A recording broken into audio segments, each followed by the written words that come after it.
நான் இங்கே சூப்பர் ரூட்டில் ஜேஜேக்கிட்ட ஒர்க் பண்ணுறப்ப இந்த இந்த தெரு அவ்வளோ காலியாக கிடக்கும். இந்த இந்த அடான்சன் ஸ்ட்ரீட் அவ்வளோ காலியாக இருக்கும். அப்போ பார்த்து நான் அந்த காவிரி காரில் யாரை பார்த்தாலும் இன்னமும் அப்படியே தாங்க தான் இருக்காங்க. அந்த இடத்துல நிறைய பில்டிங் வந்துருச்சே தவிர, ஆனால் அங்கே இருக்கிற ஆட்கள் இன்னமும், நான் பார்த்த ஆட்கள் இன்னமும் அங்கே தான் இருக்காங்க. ஒரு இப்போ கூட அந்த துருவந்தர் சொல்லி ஒரு 4 மணி நேரம் ஓடிட்டு இருக்குன்னு சொல்கிறானுங்க.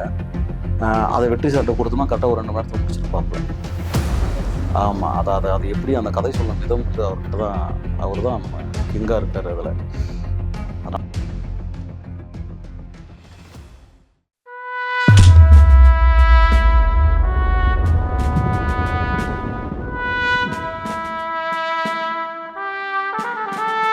சார், உங்கள் லைஃப்பில் இது வரைக்கும் வந்த ஒரு பெரிய திருப்ப முனை, ஒரு ட்விஸ்ட் எதாக இருக்கும்னு நான் டேரக்டர் ஆனது.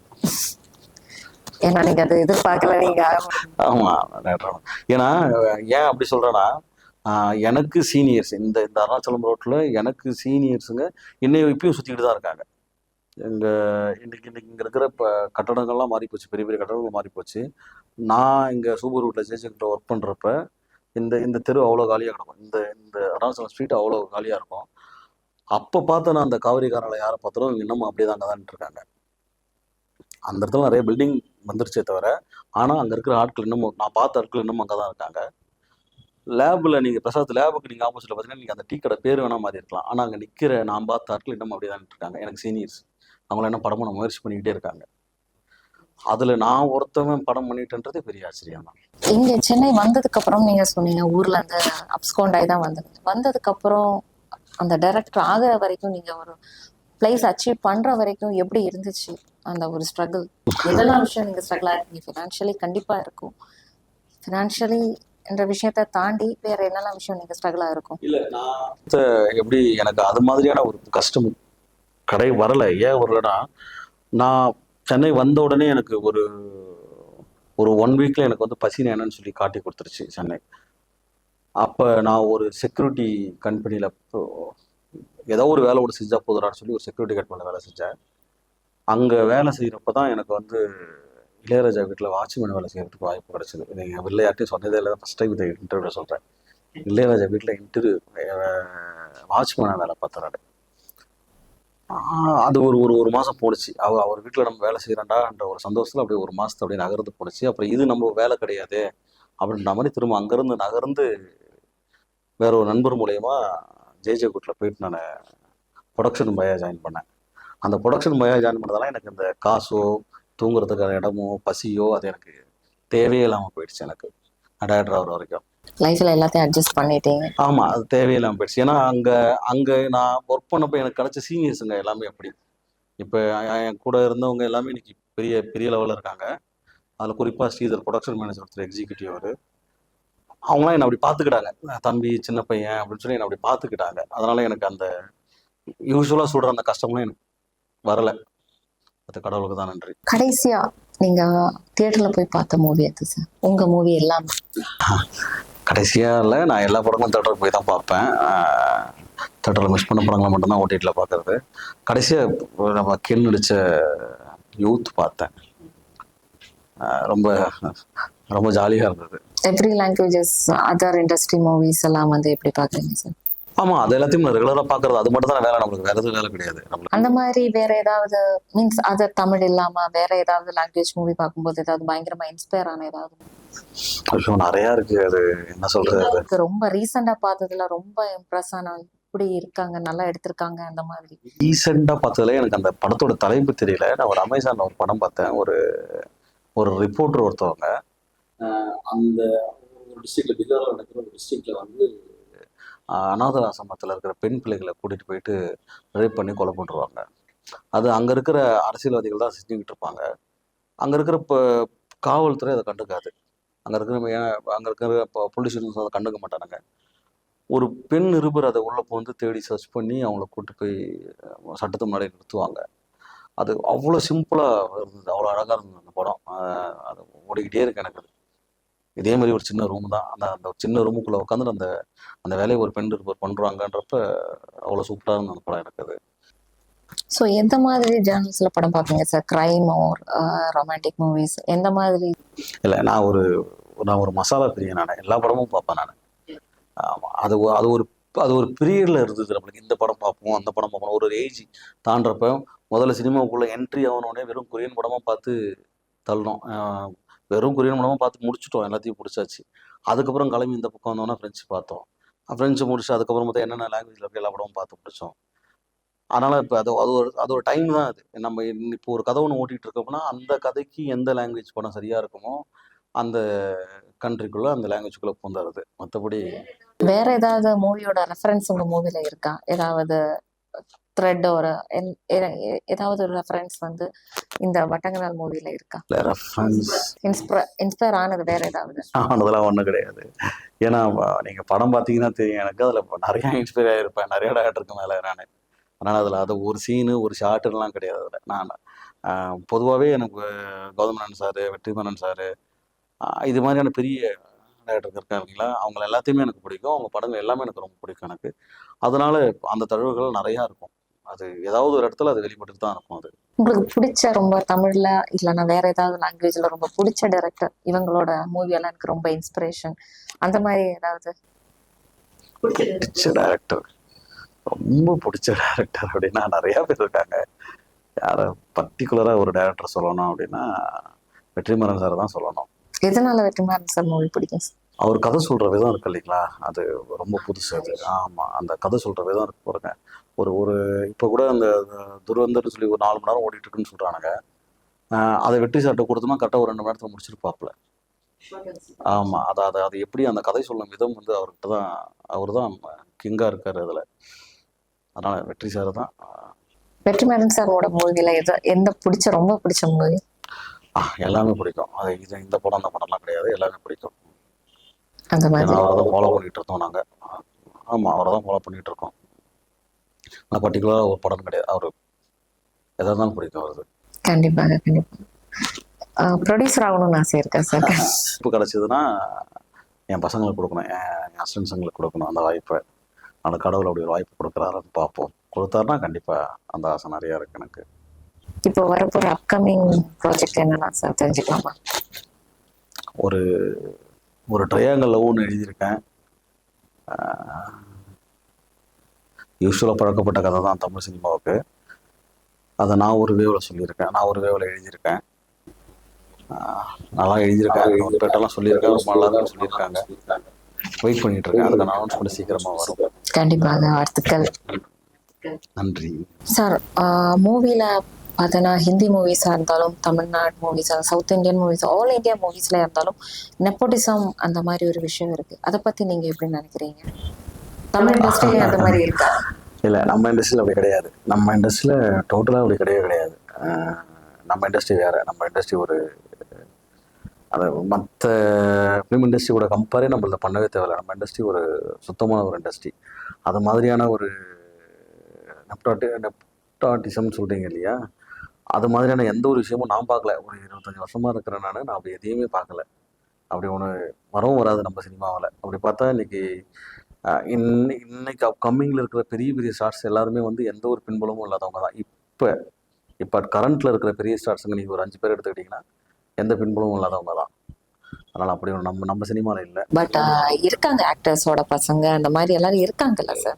அது அவங்க ஆக்டர்ஸோட பசங்க இருக்காங்க. இப்போ அதர்வா இருக்கார், ப்ரொடியூசரோட பையன் ஜீவா இருக்கார், அப்புறம் பிரபு சாரோட பையன் விக்ரம் பிரபு இருக்கார், தென் அடுத்து துருவ் இருக்காப்புல.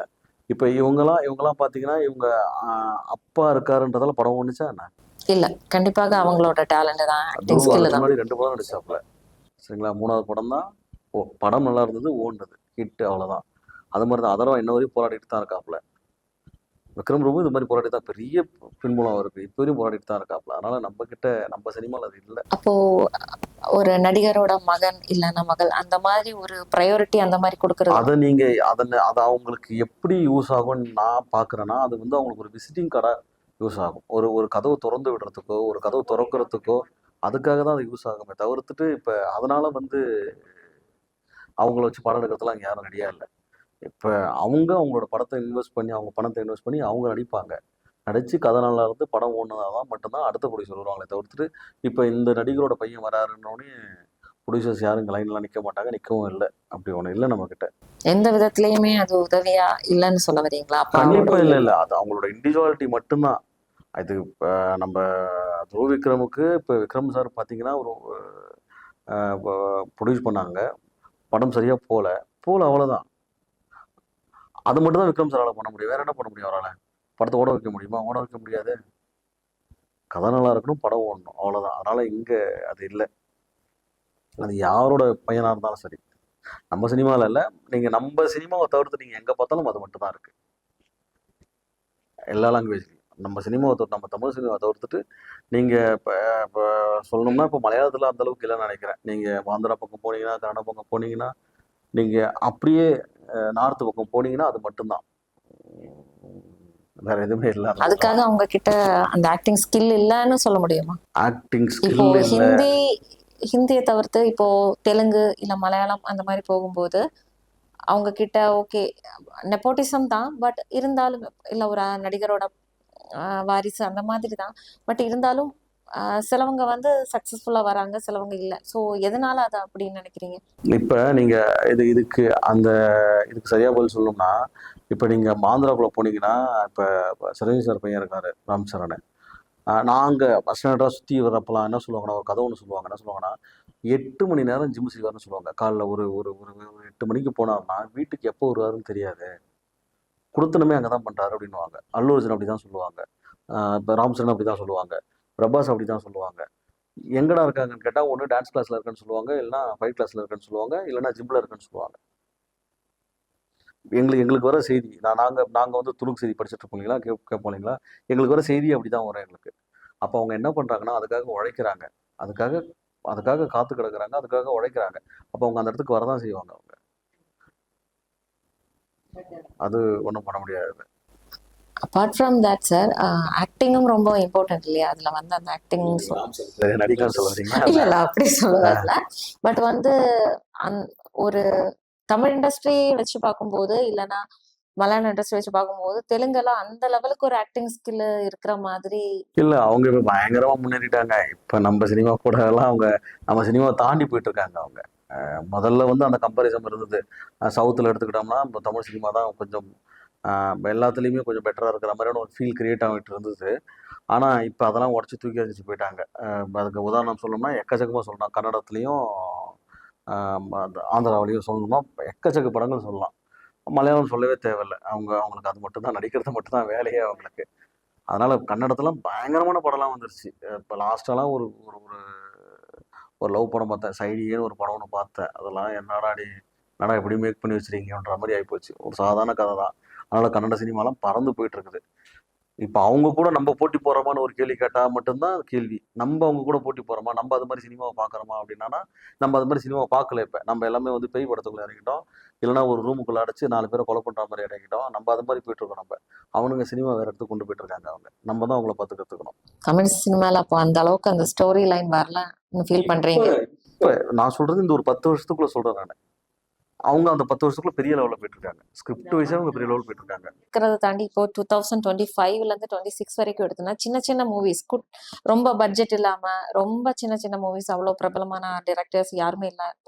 உங்களை மாதிரி அப்கமிங் டைரக்டர்ஸ் தான் இருக்காங்க. நிறைய பேர் வந்து எடுக்கிற மூவிஸ் வந்து பார்த்தோன்னா சின்ன சின்ன ஸ்டோரி லைனாக இருக்கும். ஆனால் அது வந்து ஒரு வேற லெவலில் கொண்டு வந்து சக்ஸஸ்ஃபுல்லாக இது வரைக்கும் போயிட்டு இருக்கு. இப்போ 2000 ஃபார் எக்ஸாம்பிள் 2026லேருந்து இந்த கேள்வி நீங்கள் அந்த ரெப்ரஸன் கேட்ட கேள்வியை தேட்டருக்கு கேட்டிருக்கணும். இப்போ சின்ன படங்களுக்கு தான் தேட்டர் கிடைக்குதா? சின்ன ப்ரொடியூசர்ஸ்லாம் அவங்க என்ன பண்ணுறாங்க? இப்போ நீங்களாம் உங்கள் படத்தை ரிலீஸ் பண்ணுறதுக்கு எவ்வளோ ஸ்ட்ரகிள் மாட்டீங்க? அந்த நடிகர்களை விட்டுட்டு நீங்கள் இப்படி ஒரு கேள்வி கேட்டதான் நல்லா சூப்பராக இருந்திருக்கும். அது கரெக்ட் தான் சார். நான் என்ன சொல்றேன்னா, அந்த சின்ன சின்ன ஸ்டோரியா எடுத்து ரொம்ப பட்ஜெட் இல்லாமல் எல்லாம் கொண்டு வந்த மூவிஸ் வந்து வித்தியாசமான ஸ்டோரியா இருக்கட்டும், வித்தியாசமான ஒரு ஆக்டிங் ஸ்கில்லா இருக்கட்டும், எல்லாமே விதத்துல வந்து ஒரு சக்சஸ்ஃபுல்லா இருக்கு. ஸோ அதை பத்தி என்ன ஃபீல் பண்றீங்க? இல்ல அதை பத்தி இல்ல, நீங்க அப்படி நீங்க யாரை சொல்றீங்கன்னு பர்டிகுலரா யாராவது ஒருத்தவங்க சொல்ல முடியுமா? பர்டிகுலரா சொல்ல முடியாது சார். பட் பார்த்தோன்னா நிறைய பேர் வந்து அப்கமிங் டைரக்டர்ஸ் தான். நிறைய பேர் கார்த்திக் சுப்பராஜ் கூட வரும்போது வந்து நமக்கு என்னோட யூத் எடுத்துக்கோம். என் படம் ரிலீஸ் ஆகணும்னப்ப 13 படம் ரிலீஸ் ஆச்சு. என் படம் ரிலீஸ் ஆகிறப்போ 13 படம் ரிலீஸ் ஆச்சு. 4 ரீரிலீஸ் படம், 4 ரீரிலீஸ் படம், 7 ஸ்ட்ரைட் ரிலீஸ் படம். இப்போ கென் கூட ஒரு படமும் கிடையாது. சரிங்களா, சோலோவும் வந்து தேட்டரில் நிற்கிது அது. இப்போ அந்த 4 ரீரிலீஸ் வரலன்னு சொல்லி எவன் எழுதான்? சரிங்களா, எவனுமே நான் எழுதேன். ஏன்னா அவன் வரலன்னா எனக்கு சரியான ஸ்க்ரீன் கிடச்சிருக்கும், சரியான தேட்டர் கிடச்சிருக்கும், சரியான டைமிங் கிடச்சிருக்கும். சரிங்களா, அதனால் அந்த அந்த நடிகர்கள்கிட்ட அந்த வேற்றுமை இல்லை, இங்கே தேட்டர் கிடைக்கிறதுலேருந்து ஒரு போராட்டம் இருக்கு பாருங்க. அந்த சின்ன தேட்டர் யாருன்னு நீங்கள் சொன்னீங்கன்னா நான் தெரிஞ்சுக்கிறேன். அப்படி பர்டிகுலரா யார் பேரையும் சொல்ல விரும்பல சார். இருந்தாலும் ஒரு அப்கமிங் டைரக்டரா வரும்போது நிறைய ஸ்ட்ரகிள்ஸ் இல்லையா? இப்போ நீங்க சொன்ன மாதிரி வந்து தியேட்டர் கிடைக்காது, கரெக்ட் டைம்ல ப்ரொடியூஸ் கிடைக்குது, அந்த மாதிரி எல்லாம் இருக்கும்போது பட் அதையெல்லாம் தாண்டி வந்து ஒரு சக்சஸ் கொடுத்துருக்காங்க அந்த மாதிரி நிறைய பேர். இல்லை அது நீங்கள் இப்போ எடுத்து கார்த்திக் சுப்ராஜ் எடுத்துக்கிறீங்க. அப்போ கார்த்திக் சுப்ராஜை நீங்கள் எடுக்கிறப்ப சேது பார்த்தீங்கன்னா ஒரு நேஷனல் அவார்டு படத்தில் நடிச்சு ஒரு ஹீரோவாக மாறிட்டார். அப்போ நீங்கள் கார்த்திக் சுப்ராஜ்ன்ற ஒரு அந்த டைரக்டர் மட்டும் எடுக்கிறீங்க. ஆனால் நீங்கள் அந்த படமாக பார்க்குறப்ப 3வது படம் சேதுக்காது, ரெண்டு ஹிட்டு கொடுத்துட்டாப்புல. அதனால் கார்த்திக் சுப்ராஜ் அந்த லிஸ்ட்டில் வருவாரான்றது எனக்கு தெரியல. படமும் சூப்பர் படம், சூப்பர் டைரக்டர், அதில் பிரச்சனை கிடையாது. ஆனால் நீங்கள் கேட்ட கேள்விக்கு அது சரியான பொருந்துமான்னு கேட்டால் எனக்கு தெரியல. ஏன்னா தென்மேற்கு பருவக்காட்டுன்னு ஒரு படம் வந்து நேஷனல் லெவலில் போயிடுச்சு. அது நடுவில் கொஞ்சம் பக்கத்தை கண்ட ஒரு படமும் போயிடுச்சு அது. இல்லைங்களா, இது ஃபர்ஸ்ட் அது ஃபர்ஸ்ட்னு தெரியல எனக்கு. ஆமாம், ஆல்மோஸ்ட் சேது வந்து அறியப்பட்ட ஒரு முகமாக மாறிட்டாப்புல இல்லைங்களா. அப்போ சுப்ராஜுக்கு அது ரொம்ப ஈஸி. அது அப்போ சேதுன்றப்ப அவருக்கு தேட்டர் ஈஸியாக கிடச்சிரும். புரியுது சார். தமிழ் சினிமா முன்னாடி இருந்தது, இப்போ இருக்கிறது, இதை பத்தி நீங்க எந்த மாதிரி ஃபீல் பண்றீங்க? இதுக்கு முன்னாடி இந்த மாதிரி இருந்துச்சு, இப்போ இப்படி இருக்கேன், எந்த மாதிரி நீங்க அதை ஃபீல் பண்றீங்க? எனக்கு அப்படி அதில் அது மேலே நம்பிக்கை இல்லை. நீங்கள் என்ன கேட்க வரீங்க நான் புரிஞ்சுக்கிறேன்னா, ட்ரெண்ட் செட்டுன்னு கேட்க வரீங்களா? அப்படி அது மேலே நம்பிக்கை கிடையாது. அதை நம்ம ஆட்களாக நம்ம கிரியேட்டர்ஸாக அப்படி நினச்சிக்கிறாங்க. இப்போ வந்து இப்போ பேய் படம் தான் ஓடிட்டு இருக்குது, இப்போ த்ரில்லர் தான் ஓடிட்டு இருக்குது அப்படின்னு சொல்லி நம்ம ஆட்களாக நினச்சிக்கிறாங்களே தவிர்த்துட்டு இங்கே அப்படி ஒன்று இல்லவே இல்லை. படம் இருந்தால் ஓடும், அவ்வளோதான். ஒரே சிம்பிள் இவ்வளோதாங்க. அது இந்த படம் தான் ஓடும், அந்த படம் தான் ஓடலாம் கிடையாது. அது மாதிரி அந்த ட்ரெண்ட் செட்டுன்ற ஒரு வார்த்தை மேலேயே எனக்கு நம்பிக்கை கிடையாது. அந்த வார்த்தையும் நமக்கு கிடையாது. ஏன்னா இப்போ ஒரு 10 வருஷத்துக்கு கூட ஆடியன்ஸ் மாறிக்கிட்டே இருப்பான். 10 வருஷத்துக்கு கூட ஆடியன்ஸ் மாறிக்கிட்டே இருப்பான் அவன். அப்போ இந்த 10 வருஷத்துக்கு ஆடியன்ஸ் மாறப்போ தான் ட்ரெண்ட்ஸ் மாறணுமா என்ன? கண்டிப்பாக இல்லை சார். பட் இருந்தாலும் அந்த டைம்ல இருக்கிற ஒரு ஸ்டோரி நம்ம இப்போ கொண்டு வர முடியாது இல்ல. இப்போ ஒரு மூவி, இப்போ வர வேண்டிய ஒரு மூவி ஒரு 2 இயர்ஸ் அப்புறமா வந்துச்சுன்னா அது போடுறப்ப டைம் கார்டு எப்போ போட்டு ஆரம்பிக்கிறாங்க? 2000 தானே போட்டு ஆரம்பிக்கிறாங்க. அப்போ அந்த காலத்தில் நடந்த கதையை தானே இப்போ அவங்க காட்டுறேன்னு சொல்றாங்க அவங்க. பட் இருந்தாலும் நிறைய விஷயங்கள் அதுல அப்போ இருந்த மாதிரி இருக்காதுல்ல சார், நிறைய சேஞ்ச் ஆயிருக்கும்ல. இப்போ 96 ஏன் வந்துச்சு? ரீசெண்டா தான் வந்துச்சு. அந்த ஒரு நஸ்டாலஜியா அந்த மூவில இருந்துச்சு அந்த டைம்ல. இங்க எல்லாமே ஃபிளாஷ்பேக். திரும்பி போய் பார்த்தோம்னா எல்லாருமே எல்லாத்துக்குமே பிடிக்கும். இப்போ நான் திரும்பி என் வாழ்க்கையில் என்ன பார்த்தேன்னா எனக்கு ரொம்ப பிடிக்கும். அது மாதிரி திரும்பி நின்று உங்கள் வாழ்க்கையை பார்த்தீங்கன்னா இப்போ நம்ம வந்து உட்காந்துருக்கிற இடம் இருக்கு இல்லைங்களா, அந்த இடத்துலேருந்து நம்ம எங்கடா வந்து உட்காந்துருக்கோம் திரும்பி பார்த்தோன்னா அது நம்மளுக்கு ரொம்ப அழகாக இருக்கும். நம்மளுக்கு அது அந்த கஷ்டமும் சரி, அந்த நம்ம பட்ட அத்தனை வழிகளும் நமக்கு இப்போ பெரிய சந்தோஷமா இருக்கும். அதனால சினிமாவும் அது மாதிரி தான். இங்கே நம்ம என்னத்தை பார்க்குறோம், நம்ம என்னத்தை காட்ட போகிறோன்னு இருக்கு இல்லையா. இங்கே நீ எதை காட்டாலும் அவன் பார்ப்பான், ஆனால் அது அவன் கூட கனெக்ட் ஆகிக்கணும். அது மட்டும் தான் இங்கே தேவை. என் கூட அது கனெக்ட் ஆகணும். அது என் கூட கனெக்ட் ஆகலைன்னா ஆமாம் என் கூட கனெக்ட் ஆகலாம், கனெக்ட் ஆகலாம், அவ்வளோதான். அது ஆக்ஷன் படமாக இருந்தாலும் சரி, ஹாரர் படமாக இருந்தாலும் சரி, த்ரில்லர் படமாக இருந்தாலும் சரி, எனக்கு கனெக்ட் ஆகுனா அது ஹிட், எனக்கு கனெக்ட் ஆகலாம் இல்லை. இங்கே ட்ரெண்ட் செட்லாம் ஒன்றுமே கிடையாது. ஒரு ரியாலிட்டி ஃபீல் பண்ணணும்னு சொல்றீங்க, அவ்வளோதான். ஆடியன்ஸ் பார்க்குறான், ஒரு 200 பேர் உட்காந்து ஒரு தேட்டரில் உட்காந்து பார்க்குறான்னா ஏதாவது ஒரு சீன், ஏதாவது ஒரு ஷாட் அவங்க கூட கனெக்ட் ஆகிக்கணும். நீங்கள் இந்த நம்ம இப்போ நீங்கள் ஆட்டோகிராஃபோட அடுத்தடுத்த பிள்ளைங்க தான் வரப்படும். நீங்கள் இன்னும் 10 படம் இந்த மாதிரி வந்தாலும் ஓடிக்கிட்டே தான் இருக்கும். அந்த ரியல் லைஃப்க்கு கனெக்ட் ஆகிருக்கணும். ஏன்னா இங்கே அவனும் அந்தந்த விஷயத்தை கிராஸ் பண்ணி தான் வந்துட்டு இருப்பான். அத்தனை பேருமே ஸ்கூல் படிக்கிறான், அத்தனை பேருமே காலேஜ் படிக்கிறான், அத்தனை பேருமே வேலைக்கு போகிறான் இல்லைங்களா. அப்போ அத்தனை பேருமே அதை கிராஸ் பண்ணி வந்துட்டு தான் இருப்பான். அவன் இனிமேல் பிறக்கிறவனும் வந்துட்டு தான் இருப்பான், பிறந்தவனும் வந்துட்டு தான் இருப்பான். அதை நீங்கள் எத்தனை தடவை உல்ட்டா பண்ணி எடுத்துக்கிட்டே இருந்தாலும் அது ஓடிக்கிட்டே தான் இருக்கும். என்ன நம்மளோட ஒரு ஒரு ஒரு கிரியேட்டரோட வேலை என்னன்னா அதை கொஞ்சம் சுவாரஸ்யமாக சொல்லணும். அதை மட்டும் சொல்லிட்டோம்னா நீங்கள் சொல்லிக்கிட்டே இருக்க வேண்டியதான், பார்த்துக்கிட்டே இருப்பாங்க, ரசிச்சுட்டே இருக்கலாம். அதெல்லாம் இங்கே ட்ரெண்ட் செட்லாம் ஒன்றும் இல்லவே இல்லை சார். சில டைரக்டர்ஸோட மூவி வந்து ஃபர்ஸ்ட் பார்ட்டு ரொம்ப சக்ஸஸ்ஃபுல்லாக இருக்கிறதுனால செகண்ட் பார்ட் போகிறாங்க, செகண்ட் பார்ட், தேர்ட் பார்ட்டு கூட போகிறாங்க. ஸோ அதை பற்றி என்ன நினைக்கிறீங்க சார்? அது முதல்ல நீங்கள் சரியாக சொல்லுங்கள். ஃபர்ஸ்ட் பார்ட்டோட கண்டினியூஷன் தான் செகண்ட் பார்ட் போகிறோமா நம்ம? சம்டைம்ஸ் இருக்கும், சம்டைம்ஸ் இல்ல. சிலது வந்து சர்ப்ரைஸோட முடிக்கிறாங்க. இது நமக்கு ஒரு கியூரியஸா முடிக்கிறாங்க. எனக்கு தெரிஞ்சு அந்த பாட்டை கரெக்டா ஃபாலோ பண்ணது ஹரிசார் மட்டும் தான் ஃபாலோ பண்ணியிருப்பாருன்னு நினைக்கிறேன். பார்ட் 1, பார்ட் 2, பார்ட் 3ன்னு சொல்லி சிங்கத்துல. மற்றபடி நான் எதையுமே வந்து பார்ட் 1, பார்ட் 2 நான் கண்டினியூ பண்ணதை பார்க்கல நான். ஓகே. ஆனா அது வந்து அது ஒரு ஹிட் படம், ஹிட் டைட்டில்ன்றதால அதை தூக்கி திரும்ப வச்சுக்கிறாங்க அதை. எனக்கு அப்படிதான் தோணுது அது. மற்றபடி அந்த பார்ட் 1, பார்ட் எல்லாம் ஒண்ணுமே கிடையாது. ஸோ அந்த மூவி அந்த டைட்டில் வந்து ஹிட் படம், ஹிட் டைட்டில். அந்த டைட்டில் திரும்ப ஞாபகப்படுத்துறாங்க. ஞாபகப்படுத்தா எல்லாத்துக்கும் சீக்கிரம் போய் சேர்ந்துரும். சீக்கிரமா போய் சேர்ந்துரும் உங்களுக்கு அந்த விஷயம். நம்ம சொல்ல வர விஷயத்த நிறைய கத்த தேவையில்ல, நிறைய இன்ஃப்ளூயன்ஸ் காசு செலவு பண்ண தேவையில்ல. இப்போ யூத்னா தெரியும், எனக்கு தெரியும், உங்களுக்கு தெரியும், அவன் பசங்களுக்கும் தெரியும் விஜய் நடிச்ச படம்னு சொல்லி ரொம்ப ஈஸியா போய் சேர்ந்துருச்சு. பார்த்தீங்கன்னா கரெக்ட் ஆகிடும். பார்த்தீங்கன்னா அவ்வளோதான். அதனால அந்த பார்ட் 2 எடுக்கிறாங்கன்னு நினைக்கிறேன். மற்றபடி பார்ட் 2 யார் எடுக்கிறா, எங்க வருது? நீங்க ஏதாவது ஒரு மூவி எடுத்தா அது இப்போ அது பார்ட் 2 அந்த மாதிரி போகும், அந்த மாதிரி ஏதாவது ஐடியா இருக்கா? இல்ல எடுக்கிற மாதிரி ஐடியா இல்ல, அது மாதிரி கதைகள் இல்லை என்கிட்ட. இல்ல, அது மாதிரியான கதைகள் இல்லை. உங்களுக்கு இப்போ சொன்ன மாதிரி இப்போ பார்ட் 2 எடுத்திருக்கேன், இல்லை பார்ட் 3 எடுத்திருக்கேன். ஸோ உண்மையிலேயே வந்து அந்த ஃபர்ஸ்ட் பார்ட்டோட கண்டினியூஷன் தான் அந்த மாதிரி.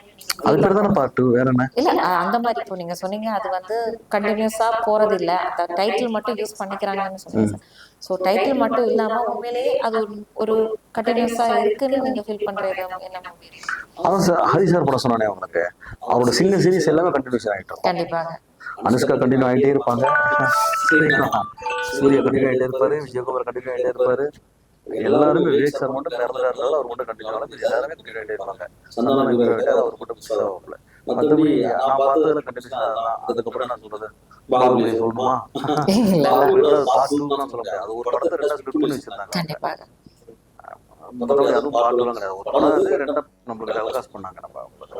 மற்றபடி எனக்கு ஞாபகம் இல்லை. நீங்க அதான் சொல்லுங்க, தெரிஞ்சுக்கிறேன். சார் எல்லா டைரக்டர்ஸுக்கும் வந்து அவங்களோட ஒரு ட்ரீம் ப்ராஜெக்ட் இல்லைன்னா ஒரு ட்ரீம் சினிமா அந்த மாதிரி இருக்கும்.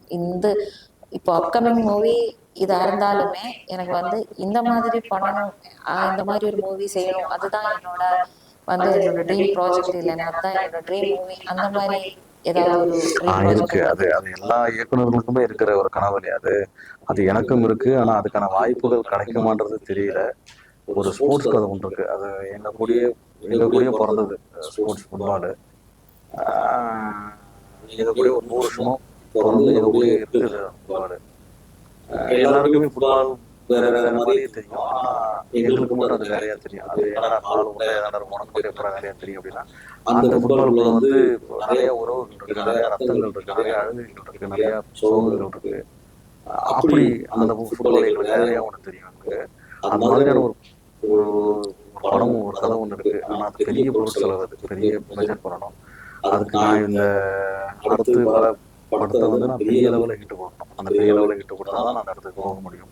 அதுக்கான வாய்ப்பு கடவுள் தான். கண்டிப்பாக நடந்தா அப்படி ஒரு படம் கண்டிப்பா வரும்.